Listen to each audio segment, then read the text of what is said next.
Hey guys, I wanted to review how to add applications within Canvas.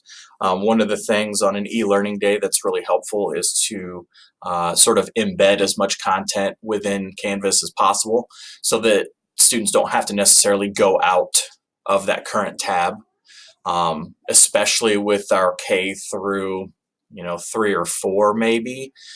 Sometimes you can cover up the Canvas tab with by clicking on links. And so sometimes the kids will get confused or sort of lost in all the tabs that they've opened. So to fix that, Canvas has apps that can let you embed content directly into your assignments. So I wanted to review how you would add those. So I'm in Canvas, I'm on my dashboard. I am going to just go to my Sandbox course. So pretend this is your class. Let's see, so it's going to come up here. To add apps, you're going to have to add those apps to every course. So for example, if you want to use the YouTube app in your content, you're going to need to add that app to every class in Canvas. You can't just do it once and have it apply to everything. So that is kind of a hassle, but again, I'm going to show you it doesn't take much time. So I'm in my course, I'm going to click on Settings. And then in Settings, I'm going to go to Apps and click on the Apps tab. I think a lot of people don't even realize these tabs are up here. They're not very obvious. So I click on Apps, and it's going to load all the apps that are available. And you can certainly scroll through here, and if you see something that is of content that might be helpful to your course, you can click on that and see if you can add it. And some of them you can very easily add if they're free.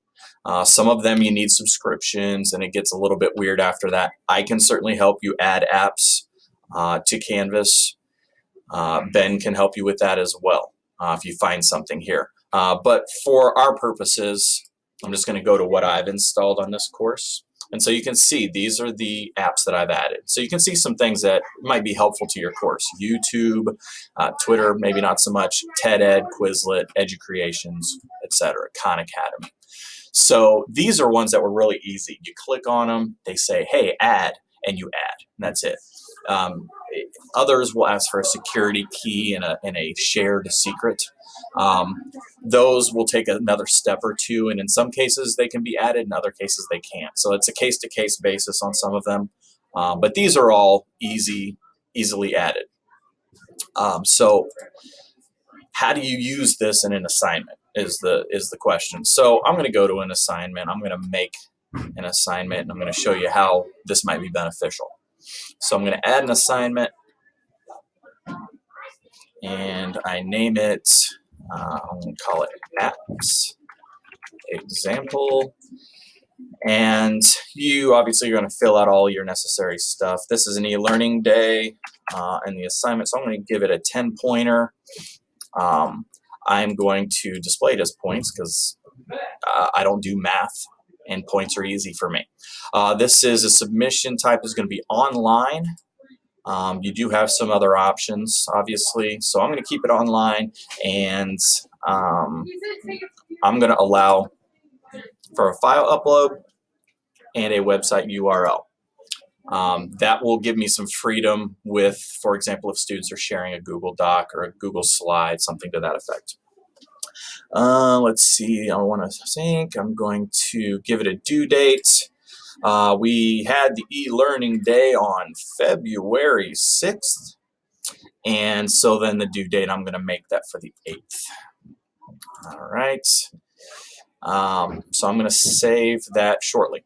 But here's how you would use the apps. So up in this text area, you're going to notice you've got all these buttons. Most of them we can recognize pretty easily, but you can see I've got a few others. Mine happen to show Google Charts, Quizlet. I think the first 2 apps you add will show up, and then after that you go to more external tools, this little downward arrow. If you click that, you see the rest. So I'll use a very easy and obvious one, YouTube. It's going to bring up a search. So on the YouTube search, I am going to search for, I got to think of something I can spell on the spot here. area of a circle. So I need information on that, and I want to provide a video. So this is the one I'm going to choose. I have the option to embed. If you click that, it'll automatically do it. I usually like to go to the down arrow, and you can choose the size of the embedded video. Just a preference of mine. So I'm going to go with embedding the large video. It's going to pull that content, and you can see that it takes up the entirety of that area, though I can stretch it a little bit.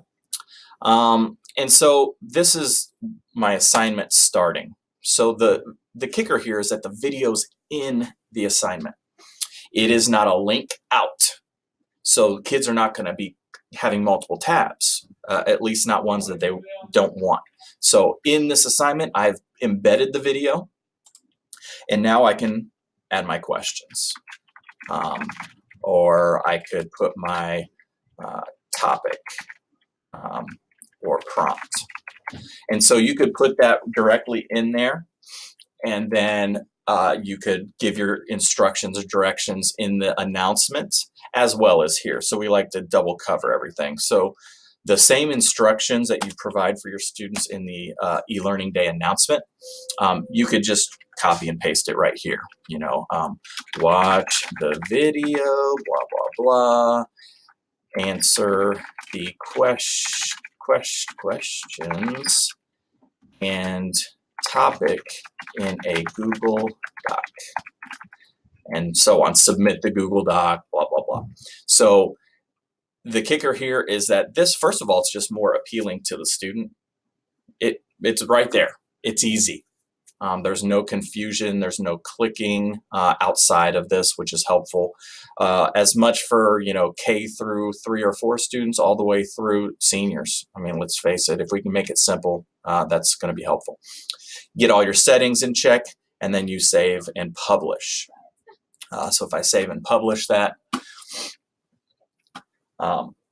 then their assignment is there and it's available. And when they go to their announcements and they read the instructions and then they go to their assignment, it's all right there. And that's what I think is the big kicker. Not only is it enriching the content, making it easier to use, making it user-friendly, and you know, they're going to spend more time coming up with excuses not to do the e-learning work than it would have taken just to do it. So we're trying to eliminate the potential for any of those excuses. So hope that helps. If you add apps, again, it's pretty easy. If you have apps that you want to add that you see on that list I showed you and you need assistance, let me know. You know where to find me. Thanks.